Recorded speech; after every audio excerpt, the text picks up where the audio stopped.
Hello, folks. It's Two Sheds Gabby. Tonight I have popped open a box of pennies that I just picked up recently, and I'm going to start going through them. I'm going to be looking for some more copper and hopefully some wheat pennies and anything else that I might find that's fun and collectible. And, foreign coins, stuff like that, I love finding. But man, what's going on? Copper, it's in the news. We'll talk about it as we go. But I didn't get any wheat penny enders or nothing, but I saw this. Nothing super duper, but it's like, that's a 2007 penny there. It looks like it has never been touched. Nothing special. It's just, I thought that was pretty fascinating. Because here's a 2006. That's what you're used to seeing right there. I just saw that. And I thought, golly, that thing is nearly perfect. Anyway, we'll get started and see what we can find. I'm always hoping to get 3 pounds of copper and 10 wheat pennies. I think that makes a pretty successful box. Hey, in this first row, I got wheat penny number 1. That's a good start. Let me show you that 2007. It's pretty amazing. It's held on all these years, looking that good. I've got that box that I was saving the late 80s and early 90s that look real good. I think I'll just put it in there with that, along with these two. They're pretty nice. I don't normally keep the zinc, but I don't know. I've already got a box put away, and when they look that good, I'll just throw these in there with it, and we'll keep these two. I'm getting a little bit of copper here, so hopefully I'm into a good box. I hope so. Might even find my second extra V. That wouldn't bother me a bit. Well, I've got over my 9 copper already to make my 3 pound average. If you get 8.5 copper pennies per row average, that'll be your 3 pounds. And I'm well over that.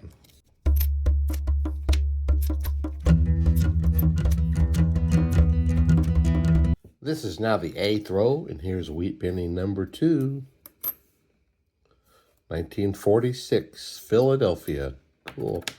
I've been getting some nice looking coins. Here's 2 more I put aside that are copper. Man, those are nice, aren't they? I've got a few rolls of just extremely fine copper memorials. I'll add that to those.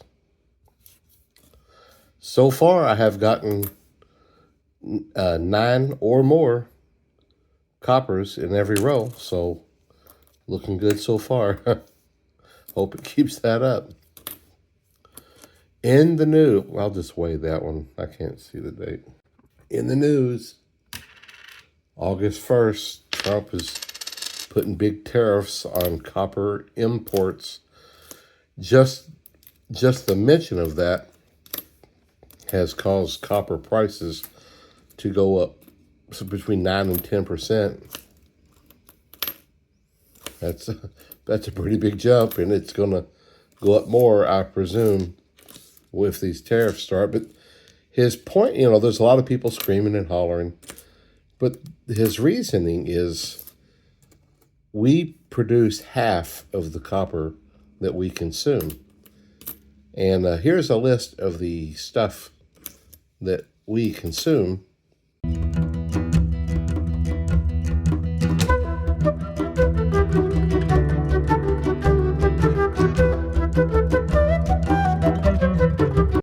And it's important stuff. And he is wanting us to not be dependent on other countries. And so he's wanting to promote more digging. We produce, I forget what it was, like 1.1 million tons a year. I think it's like 6th or 7th in the world, something like that. Chile's number 1. Canada is above us. Russia's a little bit above us. I mean China. China, I meant to say. I think China is also the largest consumer in the world. But we do need to be. We have a lot of copper. We just need to be producing it and using and exploring, finding more. And it is going to cause price hikes for a while, but hopefully it will be better for the country in the long run. I'm getting a lot of copper, I'm telling you. Look at that. There's more than a dozen there. I've gone through 10 rows now, and it's 11:15. So far, so good. Every row has gotten 9 or more. I have found 3 2009s, but I only kept 1. The other 2 were in pretty bad shape. But we're at 2 wheat pennies. I'm gonna call it a night. I'll pick up sometime in the morning, and we'll see what. Hopefully, it'll keep going this way. It's going good so far. We'll see you in the morning.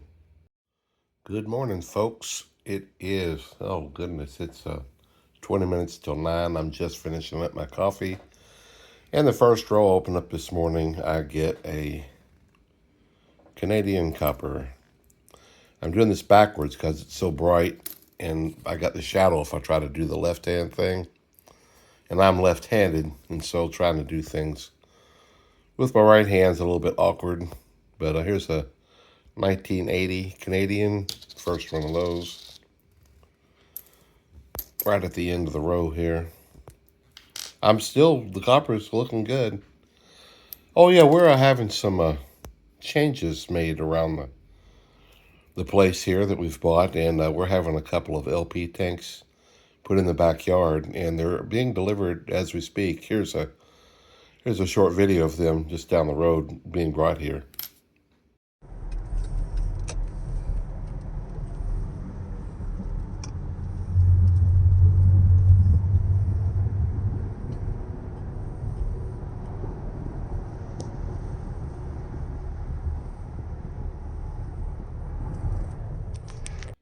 Two rows later, here is a second Canadian copper penny. This is one of the 12-sided. Whoops. I'm not good with my right hand on things like this. 59.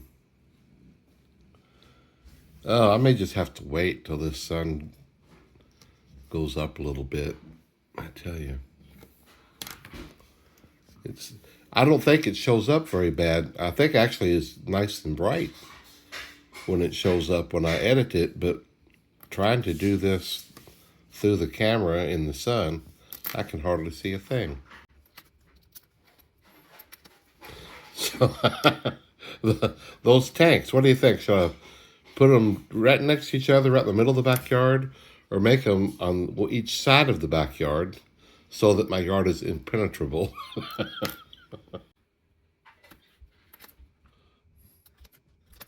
I hope I'm not missing anything. I can barely see. There, it's a little bit better. Copper.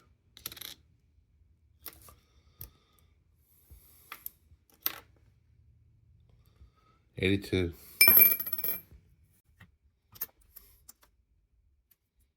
Well, I like having the sunlight coming in, but I couldn't deal with it, so I closed the blind. So anyway, the last 3 rows I have missed by getting my 8.5 average. So I hope that trend doesn't keep up, because the first 11 rows was really good, and all of a sudden 3 in a row have not gotten my average. I'm now in the 17th row, and here is wheat penny number 3. They're not coming too fast, but hopefully they'll keep coming. 1946 Philadelphia. I have told the story in the past, and I'll tell y'all again. Back when I was like 18, 19 this summer, I worked down in South Carolina with a company. By the way, the last few rows have exceeded my average. And we repaired the silos, the stave silos, concrete block-like silos. And we would use high-pressure concrete to spray in them to reinforce them and repair them. And it was a hot, hot summer, and the guy I was working with, we were inside of a silo one day, and we kept hearing a loud clap, like thunder, and we looked up. Some silos had lids and some of them didn't, and this particular one didn't, and we looked up, it was perfectly blue sky, not a cloud, but we kept hearing this, like something, like a hammer hitting a sheet of metal, just crazy loud. And so finally we had the gear turned off. We had to motion to a guy watching us from outside the silo. We would run our hand under our chin, say, cut it off. And so they cut it off, and we got out to see what in the world was going on. We thought maybe there's some problem or something.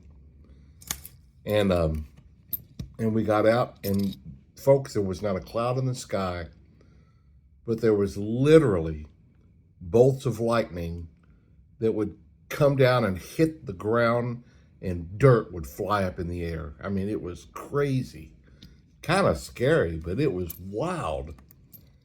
And so we just kind of took shelter and waited for a few minutes, and it didn't last real long. It was a few minutes, and then it stopped. And I've told this story several times over the years, quite a few times, I guess. And I could tell some people, you could see it in their face, they didn't know if they believed me or not.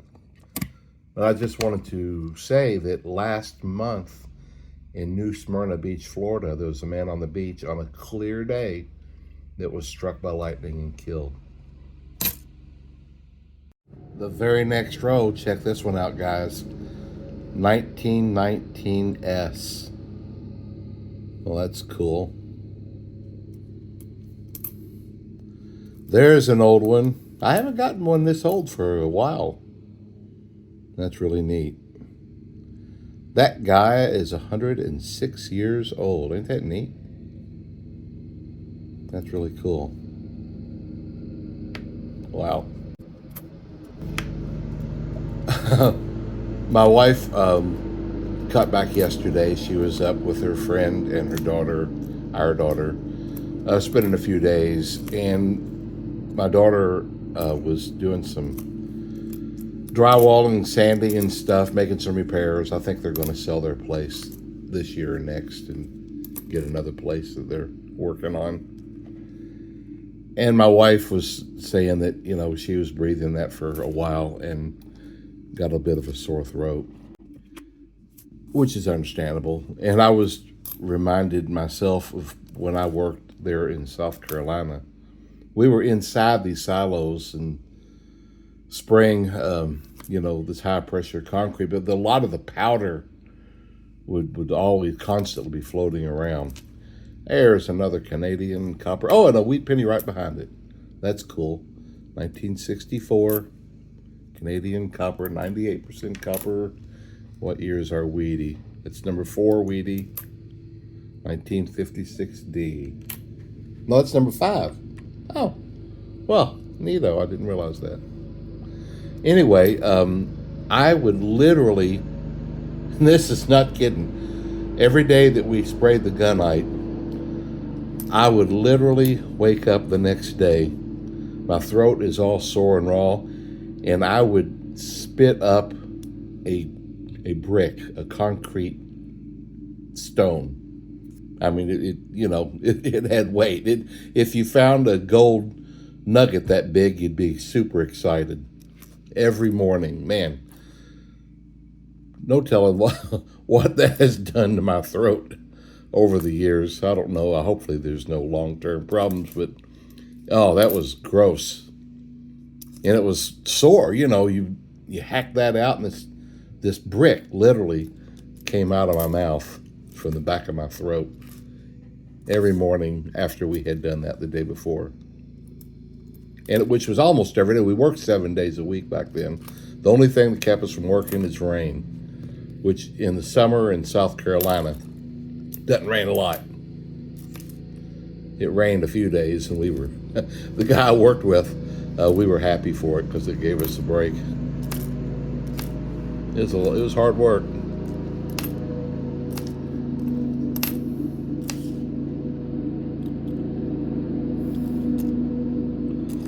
I'm not going to get my average this row. A little bit short, looks like.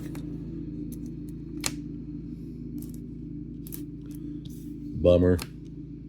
Yep. Couple short. 23rd row in the first half, and here is Wheatie number 6, but it's not a very good looking one. That's pretty rough. Oh my. Oh, that is a mess. You know what, guys? I'm just going to throw this in with the copper.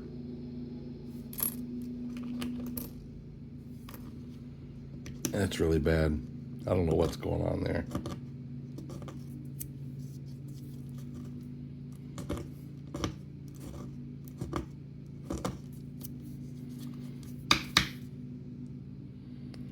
Yeah, that's just going to be my copper hoard. Oh well. We'll just say we're at 5. We're not going to count that one. So last night, my wife's like, she goes, I guess I'm going to be working outside a bit tomorrow morning. And I said, do you want me to cut grass while you're doing other stuff? And she goes, well, she goes, I'm not crazy about the way you cut grass. I said, well, you know, I like to take the lawnmower with the blade spinning and run over the grass that hasn't been cut yet this week. She's like, I know. I'm like, well, looks like I won't be cutting grass very often in this household. If you've got a particular way you want it done. I like to cut grass and be done. I guess she likes to angle it or so. I don't see any side angles. I don't know what she's talking about, but oh, I think I shoot the grass out so I'm not running over the same grass that I've cut over and over and over. But it's never tall enough to leave piles that you have to rake, because in fact, she likes to cut the grass so frequently. I struggle sometimes telling the last path that I've cut. She goes, well, I can always tell. I'm like, well, whatever. But I said, I like to, if it was up to me, I'd wait till I knew where I was cutting. But now I will say this week, we don't have very good grass yet. We've only been here a year. And we got these tall things that have grown out. What is that, clover? I don't know. It might be clover. So here's a picture. But the grass itself isn't that high. I mean, obviously it needs cut with those big tall things. But anyway, I'm looking at Pennies while she's outside cutting. Oh, well. The last row in the first half of the box, and here's Wheat Penny number 6. This one is a 1956 Denver. So I'm a little perplexed. You know, they're Trump's tariff thing on copper, and I've been hearing all over the news that copper has jumped up to well over $5 a pound. I'm like, oh, wow, what's the price of a penny now, or the value of a penny? And so I went to Coinflation and looked it up, and it says 2.9 cents each. I'm like, what's the deal? And there still shows copper at like $4.38 a pound. So I went and looked up the current copper chart, and it says that it's $5.59, almost 60 cents a pound. It's like, well, what's the deal? Because that would put copper penny, 82. That would put copper pennies at worth almost 4 cents each, which is awesome. I mean, we've never seen it that. I've never seen it that high. I think that's the highest it's ever been. Why does Coinflation show that? I don't understand what the deal is. But if copper's at $5.59 a pound, these copper pennies are worth almost 4 cents each, which is pretty amazing. 82. The end of the end of the first half of the box. This is the 7th row now in the second half of the box. Wheat penny number 7, 1946, San Francisco. Like finding those San Francisco coins. Cool. San Francisco. 23. Y'all ever notice? I'm sure you have if you look at the 23s. Some of the VDBs are real defined, and some of them are terrible. Just depends on how they got struck. Oh, I did find another Nice 2009. Then I'll keep that one. That's a couple of them now. Well, if you haven't thought about it, you probably have. If you're hoarding pennies, I went and checked. The penny hoarding is really growing. Lots more people have taken it up. Copper was already going up, and so that gets people's interest. And then you have the announcement that they're going to quit making the pennies. Huge, announcement. And now the tariffs, which is, really jacked the price up even more. And so you're just getting more and more people deciding they better start keeping their pennies. Some people are probably just stocking away all their pennies, but the copper hoarding is just really growing. And so how long will it be before we really start seeing a difference? I have no idea, but it will happen if it hasn't already. I think it already has. It's hard to see from month to month, but if you go back a couple of years, it's a pretty big difference already. The very next roll, and here's wheat penny number 8. What do we got? 1944 Philly. At this rate, we should get our 10, which would be quite cool. I was just thinking back years ago, me and a buddy of mine who had I went to a private school one year in high school, and I met a buddy there. We was friends for quite a long time. We've lost touch. I moved away, and I guess he did too. But anyway, we was real good buddies, and we had entrepreneurial ideas. And I don't remember how, but we'd met somebody. This is back in the maybe 1980-ish. I don't know, something like. We were really young, and we met these people who had come up with this instrument for projecting your TV picture onto a wall.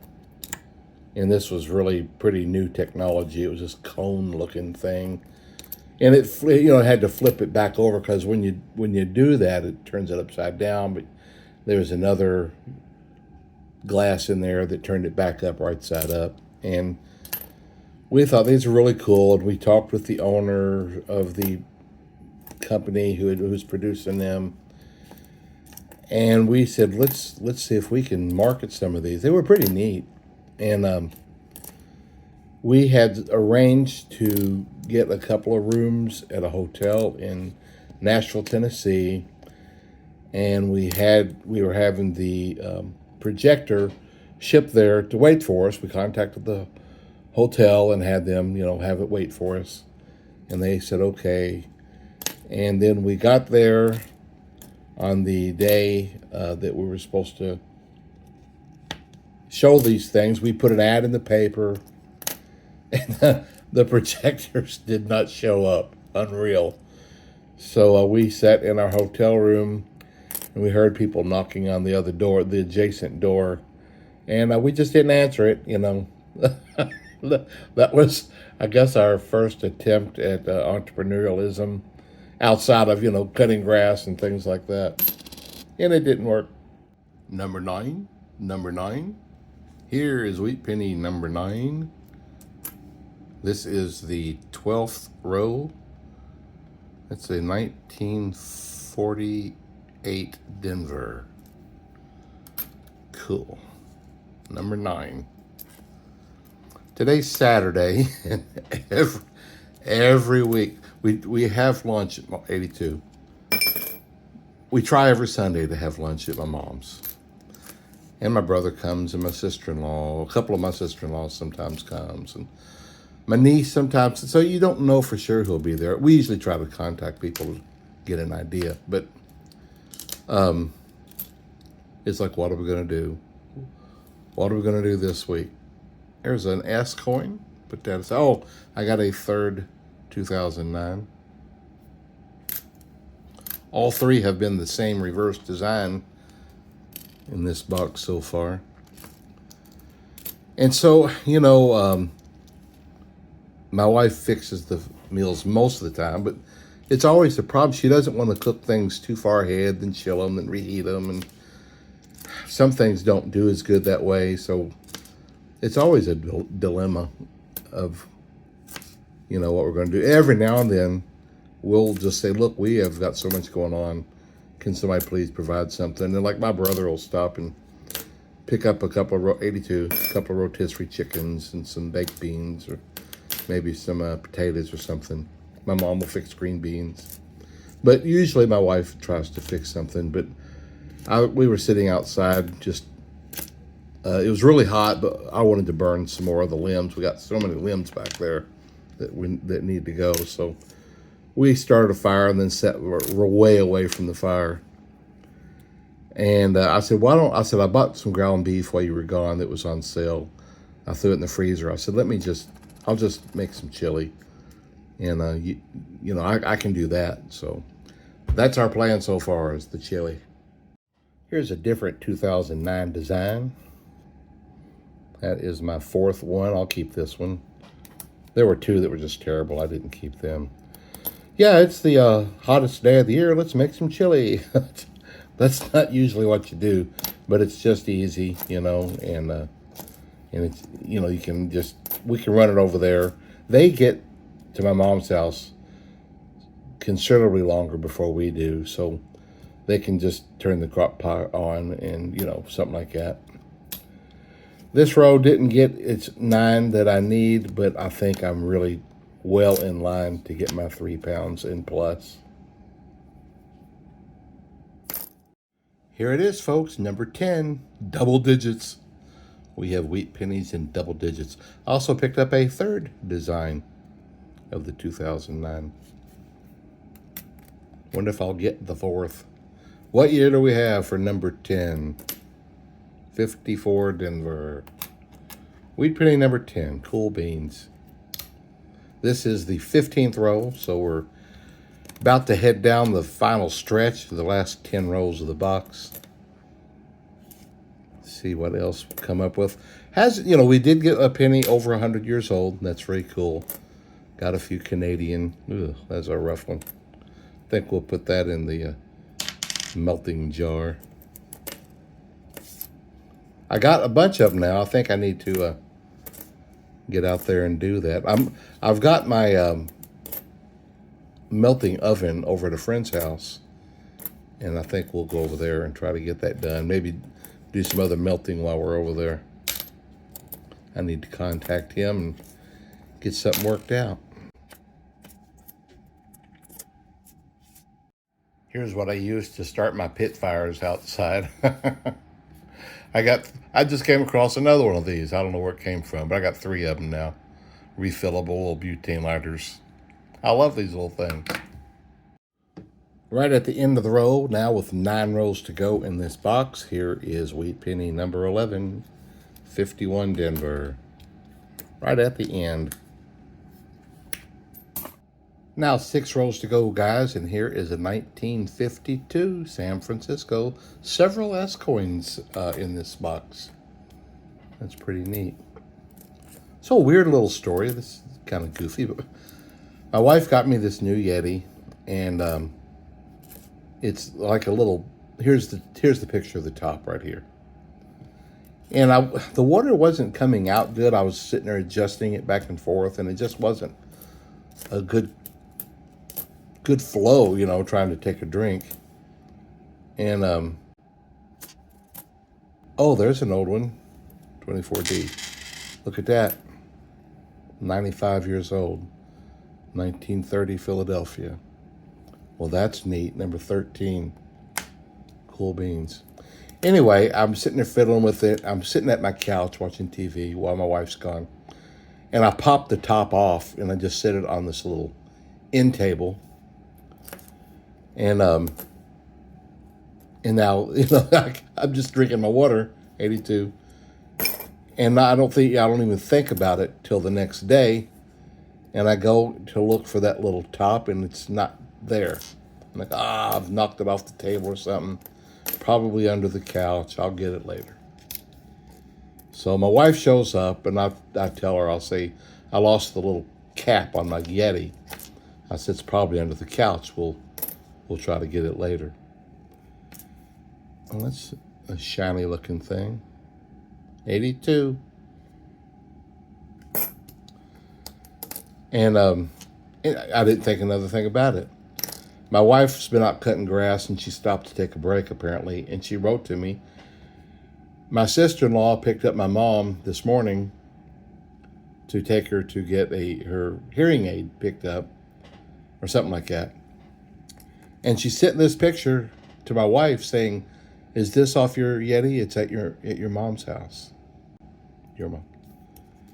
I'm like, how in the world did it get over there? Unbelievable. But we found it. I don't get it. Second to the last row, and here is another Canadian copper. This one is 12-sided, 1984.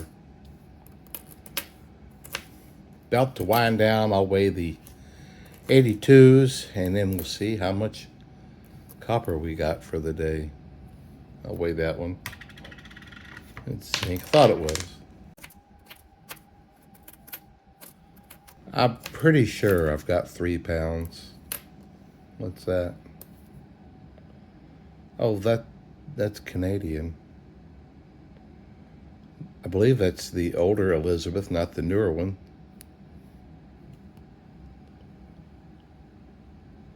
I can't see a year. I'll try to clean that up, I guess. But that's definitely copper, because that is the older Canadian. I mean, the older Elizabeth picture there. Cool.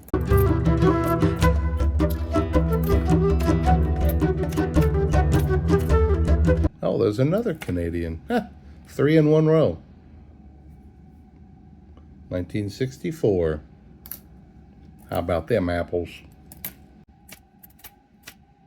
How about one more Wheatie to finish out the box? That'd be nice.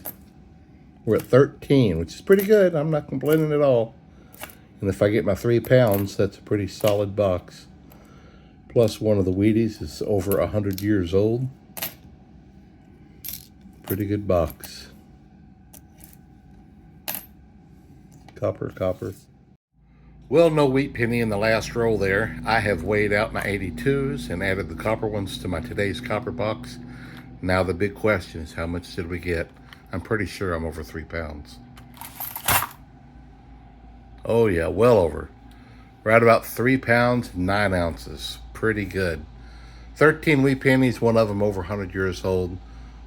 Well over 3 pounds of copper. Pretty solid box, you know.